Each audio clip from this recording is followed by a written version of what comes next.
call it the grocery store test. We've all taken it. You go to the grocery store, and you pick a line because you think that's going to be the fastest line, and it's the slowest one. And your mind starts going, God, that lady, she's fumbling in her purse. Why doesn't she hurry up? And quit talking to the guy at the counter. He's talking too much. Isn't that what we do? Well, if we learn, we understand that our bad behavior, there's triggers for it, and the grocery store test is the perfect example of it. Having those thoughts leads to our bad behaviors. If we can go to the grocery store and pass the test, which means pick the worst line, stand in it, and make everybody else in line calm down. Make them feel comfortable. Be the saint in the room. Help them all to be patient. Help them all to understand. We've exhibited that we understand something, and very few ever will. We understand rage, and we understand anger, and we understand all of those feelings because we've had them worse than anybody. But we also got them under control. And if we can pass the grocery store test, that means we're not waiting until we flip out to notice that we need to make changes. When I flunked the grocery store test, I call up my doctor and I say, hey, I flunked the grocery store test. We need to talk.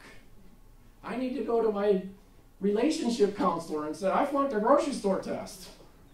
I'm hoping I'm not going to ruin my relationships too. I'm hoping I can get control over this. What changes do I need to make? Once we get to this point that it's really about the grocery store test, we find out that we've got an advantage over everybody because we understand it better than anybody else ever will. We understand the manic side better than everybody else ever will. And here's the part that got the lady to walk out last week.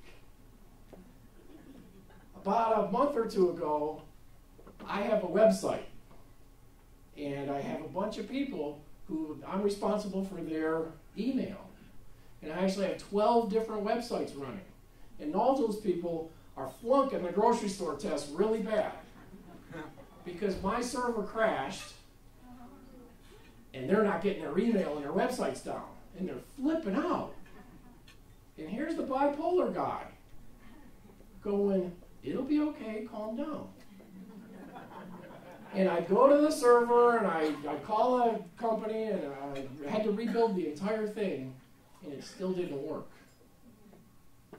And I'm starting to get a little antsy. But I got to get it done because these grocery store failures are calling me every 5 minutes yelling at me. So I had no choice but to turn my mania on because I've learned how to turn it on and off at will. And I turned it on. And it took me 5 days to fix the problem.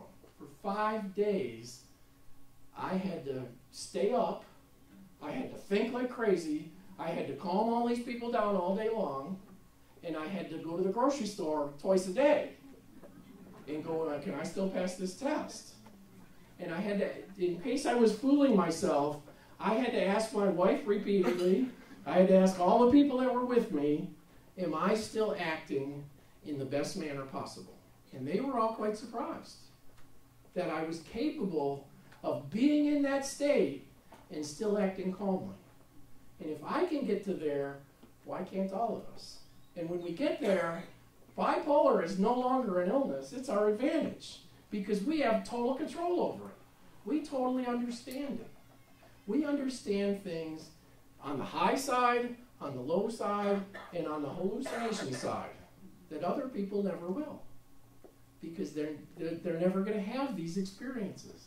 And when we get to this point, we see it as a fabulous gift.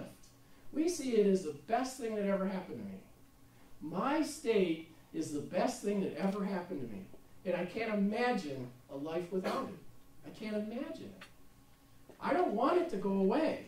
I don't want to be flatlined ever again. But with that is a tremendous responsibility. The responsibility is I have to work with this team. I have to face my condition. I have to accept that I have a condition that is deadly serious and could kill me if I don't do something about it. I have have to seek professionals to help me learn this. But I also have to make sure these professionals buy into this idea that it's possible. Because if they're telling me that it's not possible to ever get there, whatever we think is the possible is what we don't achieve. So if we shoot for staying in a real little narrow range for the rest of our lives, we live what I call a diminished life. We don't really have it. We don't really understand it. We don't really ever learn because we never really tried to face it and learn from it. We miss out on a fabulous life.